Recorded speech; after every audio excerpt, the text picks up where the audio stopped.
2022년 1월 경찰 공무원을 꿈꾸고 있던 한 여성에게 전화가 한 통 걸려. 가정폭력과 외도로 가족을 떠난 아버지였던 거. 그동안 전화번호도 바꿔가며 연락을 피해왔지만 대학생도 됐으니 밥을 사주겠다며 간곡히 요청하는 탓에 여성은 아버지와 식사 자리를 갖게 됨. 그런데 그날 이후 유서와 녹음 파일 하나만 남기고 극단적 선택을 함. 녹음 파일에는 아버지를 향한 원망과 충격적인 진실이 있었음. 피해 여성은 아버지와 식사 자리를 마치고 아빠 집으로 가서 차 한잔하자는 말에 엄마가 절대 아빠 집에는 가지 말라는 말이 생각났지만 집에 잠깐 갔다 오는 건데 무슨 일이 있겠냐 싶어 아버지를 따라 집으로 갔음. 집으로 들어가니 피해 여성에게 맥주 하나를 꺼내주고 아버지는 소주를 먹기 시작함. 그런데 잠시 후 갑자기 아빠가 옷을 훌러덩 벗어버리고 속옷만 입은 상태에서 씨름을 하자며 딸에게 다가갔고 딸이 거부하니 이번엔 스킨십을 자꾸 하는 거임. 딸은 아빠의 그 모습이 무서워 화장실로 도망가서 문을 잠그고 곧바로 친언니에게 전화를 했고 잠시 후 아빠는 젓가락으로 문을 따고 들어왔음. 문이 열리자 피해자는 나도 다 큰 숙녀인데 화장실에 놓고도 하지 않고 문을 그렇게 따고 들어오냐고 이제 집에 갈 거라고 하니 그때부터 갑자기 너 왜 따라왔냐며 폭행이 시작됨. 언니는 그 당시 상황을 녹음을 했고 통화 내용이 누가 때려 너를? 내 말 손대지 마. 내 말 손대지 말라고. 왜 왔냐? 너 왜 왔냐? 왜 왔냐? 우리 집에 왜 왔어? 아빠하고 아빠는 다 동생. 왜?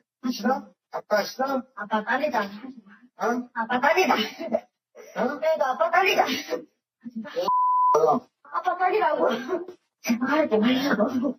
피해자는 가까스로 빠져나와서 경찰에 신고를 했고 친부는 체포됨. 이 소식을 들은 엄마는 경찰서로 달려왔고 엄벌을 해달라며 울부짖음. 친부는 전과 34범이었고 그중 대부분의 죄명은 폭력 전과에 살인미수까지 있었고 재판에서 10년을 구형했지만 판사는 5년을 선고했고 법정 구속이 됨. 법정 구속이 될 때 주위를 둘러보며 피해자 엄마를 찾아 너 두고 보자며 가만두지 않는다고 협박까지 했고 이에 두려움을 느낀 피해자는 그해 10월 31일 유서를 남기고 극단적인 선택을 함. 아버지 박땡땡에게 강제추행을 당했는데 왜 사건에 진전이 없냐며 얼마나 피해자들이 가슴 아프고 눈물 흘리며 고통스러워해야 하냐며 널리 퍼뜨려 달라는 내용의 유서였음. 그리고 피해자가 세상을 떠나기 일주일 전 어머니를 찾아가서 나를 위해 엄마가 많이 희생했으니까 앞으로는 좋은 음식 좋은 옷만 입고 술도 싸구려 소주 먹지 말고 양주 먹으라며 양주 5병과 본인 이름으로 된 통장을 주고 감. 워낙 밝은 성격의 엄마를 너무 챙기는 딸이었고 엄마는 아빠로부터 보호해주는 수호신으로 생각했다며 엄마지만 인생 선배로서 존경하고 사랑한다고 늘 말해왔던 딸이었기에 극단적인 선택을 할 것이라고는 꿈에도 생각 못했다.